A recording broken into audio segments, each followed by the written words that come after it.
Bonjour et bienvenue dans votre journal des associations. Et cette semaine sera consacrée à l'art car nous avons le plaisir de recevoir sur notre plateau Wafa Abi qui est artiste peintre, énergéticienne, coach de vie et en développement personnel qui nous fait le plaisir de venir sur notre plateau cette semaine et qui va nous parler donc de ses différentes passions.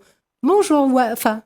Bonjour. Est-ce que déjà pour nos téléspectateurs, vous pouvez vous présenter? On va dire vous, on peut dire tu plutôt? Oui, tu, ça me va. Alors, d'où viens-tu, Wafa? Alors, d'où je viens? Je viens de l'Afrique du Nord, je suis marocaine et nous sommes venus habiter en famille en 2000. C'était pour 3 ans et voilà que nous sommes là depuis 23 ans. Donc moi au départ... je suis arrivée, je suis beaucoup dans l'associatif et je peins depuis plusieurs années. Je peins au départ académiquement, quoi, apprendre à dessiner, à peindre avec des matériaux vraiment nobles qui coûtent cher. Et petit à petit, parce que à un moment, on a habité au Cameroun, j'ai rencontré des artistes peintres et nous avons peint avec des enfants de la rue. C'était une très belle expérience pour moi parce que là, j'ai découvert qu'on pouvait se laisser aller à sa créativité avec des matériaux de récupération, de la peinture, mais vraiment premier prix. Et c'était extraordinaire. Et de là, j'ai découvert vraiment comment on pouvait se lâcher et créer sans se donner des freins. Et au fur et à mesure aussi, je m'intéresse au développement personnel et je me suis formée à différentes techniques et aussi j'adore les soins énergétiques. Et bien justement, on y vient sur ce coaching en développement personnel. Donc, est-ce que tu peux nous dire un petit peu en quoi ça consiste, notamment pour les téléspectateurs? Parce que c'est vrai que je dirais que c'est des termes qui sont un petit peu à la mode en ce moment. On parle de coach en développement personnel, coach de vie, mais les gens n'ont pas une idée assez, je dirais, nette de ce que c'est. Ça consiste à quoi? En fait, si tu veux, moi en tout cas, quand j'étais à l'école, on nous apprend, voilà, il faut bien étudier pour avoir un bon travail. Mais on nous apprend pas la confiance en soi, par exemple. On nous apprend pas comment s'affirmer, comment atteindre des objectifs, des choses comme ça. Et donc, au fur et à mesure, il y a des personnes, ils vont avoir leur diplôme, ils vont fonder une famille, ils vont atteindre certaines choses, mais souvent, il y a un malaise, il y a des émotions qu'on n'arrive pas à gérer. Et c'est ça. En fait, dans mon accompagnement, c'est aider la personne à gérer ses émotions, atteindre ses objectifs et pourquoi pas laisser libre cours à son imagination en proposant des ateliers d'art-thérapie et de peinture, je dis, intuitive. On n'a pas besoin, dans ces ateliers que je propose, de savoir dessiner, de maîtriser des techniques qu'on apprend dans les écoles de beaux-arts, comme la perspective, par exemple. Non, on laisse aller son intuition, son cœur. Donc, quelque part, on dirait que pour se soigner, au lieu de prendre des médicaments, autant venir te voir pour pouvoir booster sa confiance en soi. Ah, je dirais pas ça. Je dirais que c'est en prévention, parce que on va voir que dans certains pays asiatiques, si on parle des soins énergétiques, des techniques énergétiques, comme le Reiki, comme le Access Bar, comme d'autres techniques, ces soins-là, les personnes, ils se les offrent, ils vont les chercher chez des praticiens avant de tomber malade.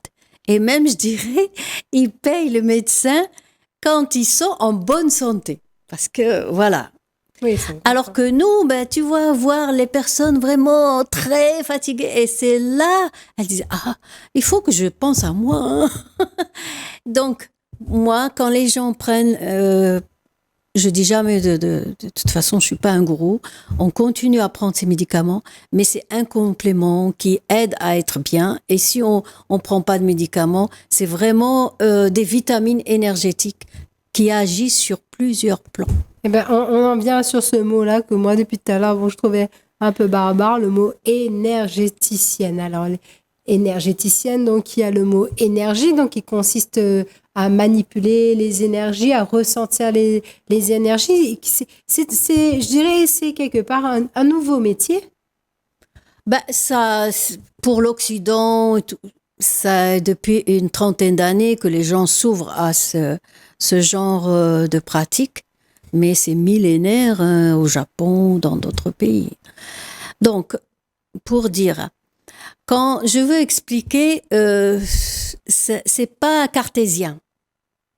Ça, c'est pas au niveau de l'esprit qu'on peut le comprendre. Il faut avoir quand même un esprit assez ouvert pour pouvoir...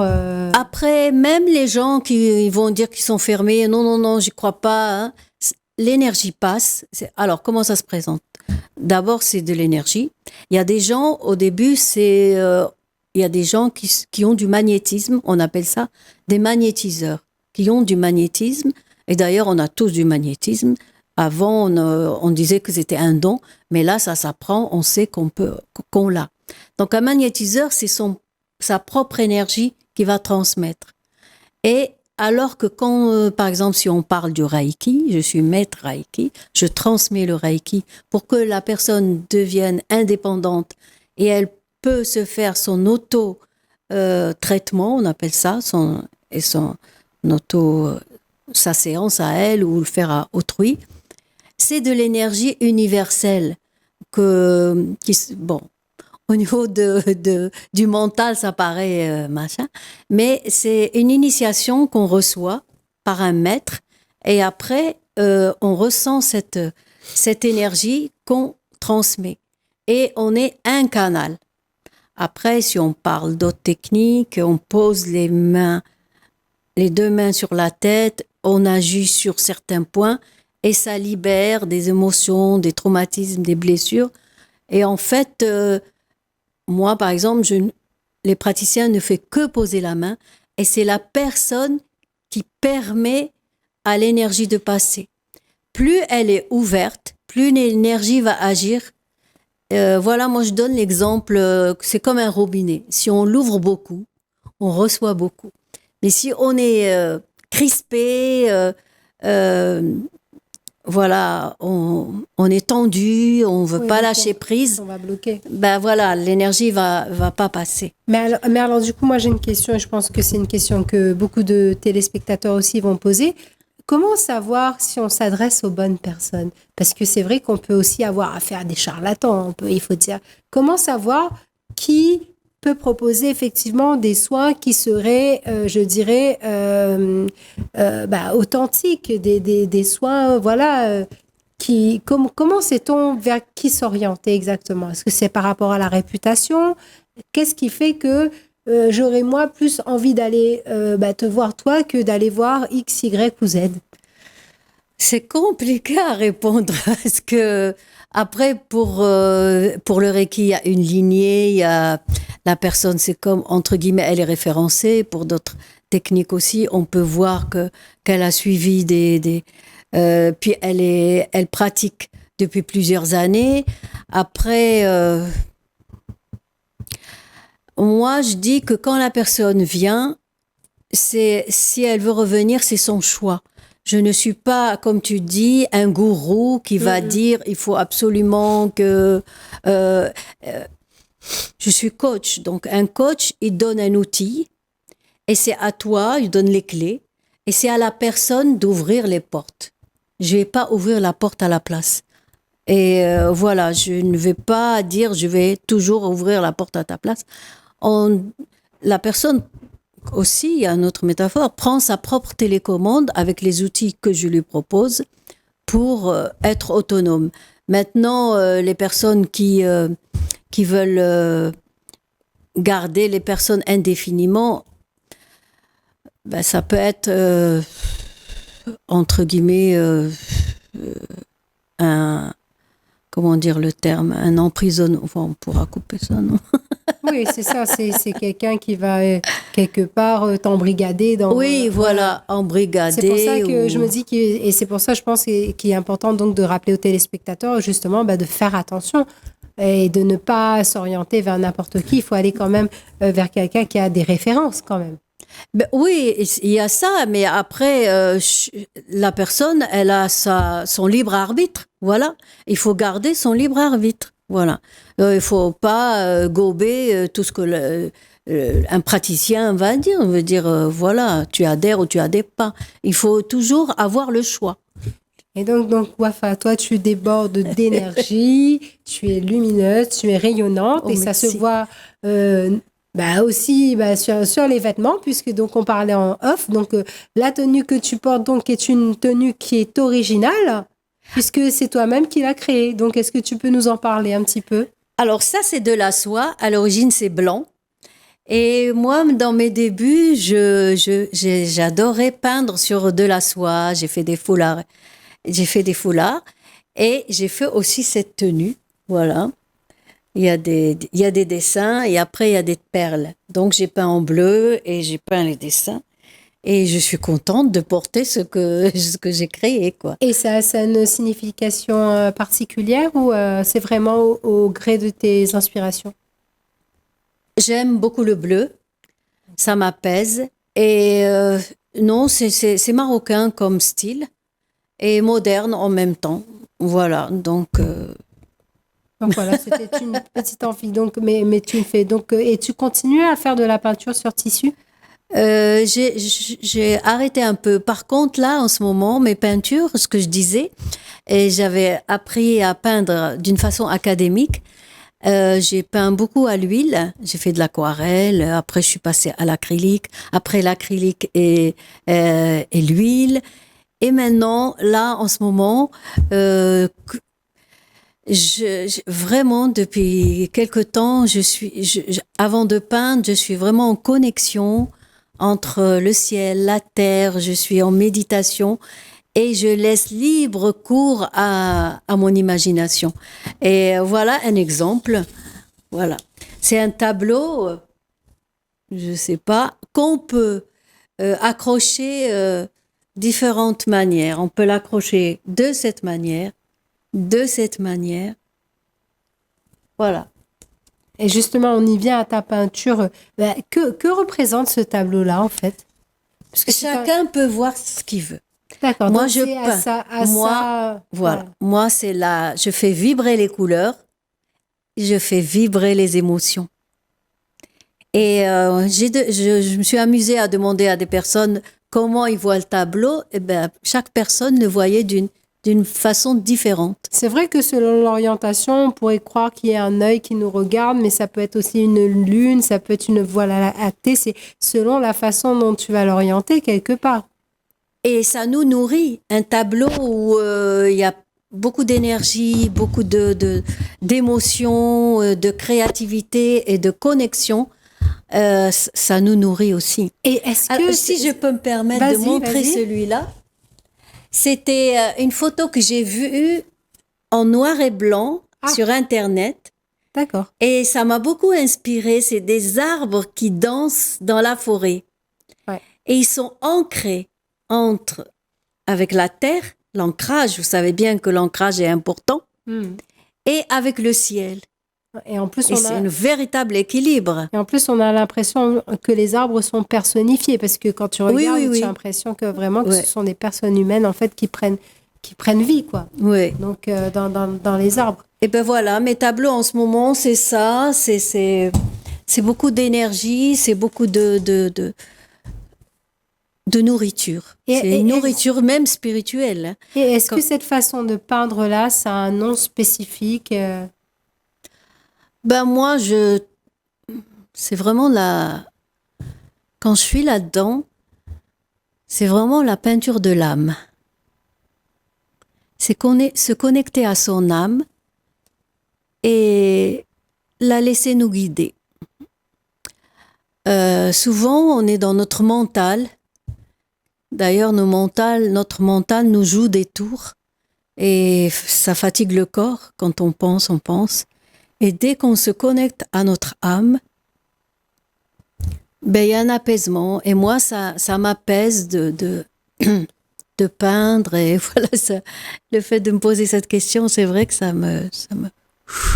Ça t'apaise. Et ben, on en vient justement sur l'art-thérapie, parce que l'art-thérapie, en ce moment, c'est un mot, je dirais aussi, qui est à la mode, hein, utiliser l'art comme un moyen de se soigner. Tu me parlais aussi en off de peinture intuitive. En quoi ça consiste un petit peu? C'est-à-dire, je peins ce que j'ai envie, ce qui me passe par la tête à ce moment précis. Alors, dernièrement, moi, j'ai créé un atelier et on commençait par une technique de visualisation. Chacun visualise ce qu'il veut, hein, des paysages qui nous apaisent, la mer, la montagne. On passe un petit moment à visualiser, à faire une technique de méditation pour apaiser le mental dont on vient de parler avec la respiration, parce que le b.a.-ba de vraiment, même du développement personnel, hein, de s'apaiser, apaiser tout le corps, c'est vraiment la respiration. Prendre comme ça 2-3 minutes et inspirer, expirer, et vous voyez que tout de suite le mental il s'apaise et on est en connexion quoi avec nous-mêmes. Donc dans cet atelier, il y a une partie méditation, relaxation, visualisation, et après je laisse libre cours aux personnes, donc sans savoir ni écrire, ni dessiner, ni maîtriser les couleurs. On prend, voilà, si on est dans un jardin, on va aller chercher des feuilles, des plumes, des morceaux de bois, des choses comme ça, pour ne pas peindre à la façon classique avec des pinceaux et tout ça. Après, on peut les prendre. Et on s'amuse avec la peinture en noir et blanc au début, du brou de noix, avec des couleurs comme ça, noir et blanc, et en dégradé. Puis après, on prend la couleur. Et on a l'impression que c'est pas joli, mais après, on tourne et puis on va chercher le beau dans ce qui n'est pas beau, parce que ce qui n'est pas beau, c'est qu'on a fait des gribouillages. Et vraiment, on est surpris après. Non, c'est pas ce genre de choses, j'aurais dû les apporter. Dans ce que tu nous as apporté, c'est pas ce genre de choses. C'est quand même assez travaillé quand même. Hein, bon. Alors là, je te cache pas que ce soit ces 4-là, c'était des tableaux qui étaient déjà peints. Et je me suis dit, oh non, j'étais dans une autre énergie. Et il y a des périodes. Il y a une période, par exemple celui-là, c'est une période où voilà, j'ai dessiné, mais malgré que c'est semi entre le figuratif et l'abstrait, c'est Cap Laossé pour ceux qui connaissent, qui sont à La Réunion. C'est pas ses couleurs, hein, mais voilà, il y a quand même ma touche de créativité. D'accord ? Tu apportes, oui. Oui. Alors que ce soit celui-là ou d'autres... celui-là, il y avait déjà une autre couche d'autre chose que j'aimais plus. Et je me suis mise... Donc, tu as repeint par-dessus. J'ai fait des ronds et j'ai gardé des choses d'en bas. Et voilà, c'est vraiment... Là, ce qui me vient, c'est la danse de la joie. Et donc du coup, pour continuer un petit peu là dans tout ce... Donc, toi, Wafa, tu animes ces ateliers-là. J'anime ces ateliers de temps en temps, oui. Je peux l'inclure, l'atelier, dans l'accompagnement que j'ai avec la personne. Dans mon accompagnement, il y a des techniques où je vais utiliser de l'hypnose et d'autres techniques pour atteindre les objectifs, de la PNL et de la relaxation, de la visualisation, beaucoup de choses, des soins énergétiques et parfois aussi de la créativité. D'accord. Parce qu'en fait, quand on crée, c'est vraiment le degré de notre personne où on crée pas seulement en peinture et en dessin ou en sculpture, on crée dans la cuisine. Moi, je m'amuse tout le temps à ajouter des ingrédients, d'enlever d'autres et tout. Quand on est dans la créativité, on est vraiment dans un état de soi, d'être soi-même. Alors, vraiment véritable. Qu'est-ce que tu prévois là donc pour les prochains jours? Qu'est-ce qui est prévu? Donc, tu m'avais parlé donc d'une exposition. Ah oui, mais là, l'émission va passer. Donc, je vais exposer dans mon quartier avec une association ce dimanche. Et donc, je suis ouverte s'il y a des salles pour exposer. Je suis ouverte pour animer des ateliers et pour des accompagnements. Ah oui, on n'a pas parlé. Vous savez qu'il y a le bien-être en entreprise. Ça, c'est très important. On aimerait que les salariés soient performants, qu'ils soient au top, qu'il y ait de la rentabilité. Mais si on ne prend pas soin d'eux, ça ne suit pas. Et ça, on le sait que le bien-être au travail, en ce moment, ça fait partie des compétences. Voilà. Donc, voilà. Oui. Dernièrement, j'ai pu, avec une entreprise, il y a eu un partenariat. Et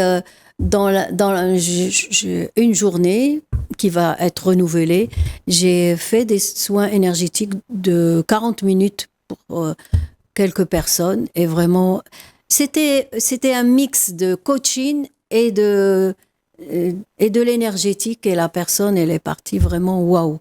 Et c'est du cas par cas, et ils étaient très contents. Voilà, et donc moi je rappelle, donc là je vais vous donner les coordonnées donc de Wafa Abi, donc qui est coach émotionnel certifiée formatrice en méthode énergétique, qui se trouve donc sur la montagne. Hein. Oui. C'est bien ça. Hein. Et on peut te joindre, donc je peux donner ton numéro de téléphone. Ah oui, oui, oui. Au 06 92 70 62 85. Je répète, soit 06 92 70 62 85 avec ton adresse email wafa, ouafae.abi, @gmail.com, et je répète, wafa, ouafae.abi@gmail.com. Numéro de téléphone 06 92 70 62 85. Donc, pour joindre Wafa pour le coaching, pour la peinture, oui, pour le développement, pour le bien-être. Juste un petit truc.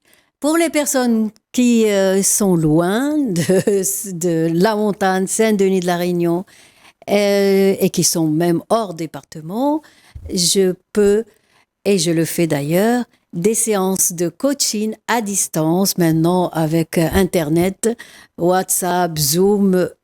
La distance n'existe pas. Et est-ce que pour les personnes qui seraient connectées, tu as une page Facebook, Insta ou TikTok? Oui, je pourrais communiquer.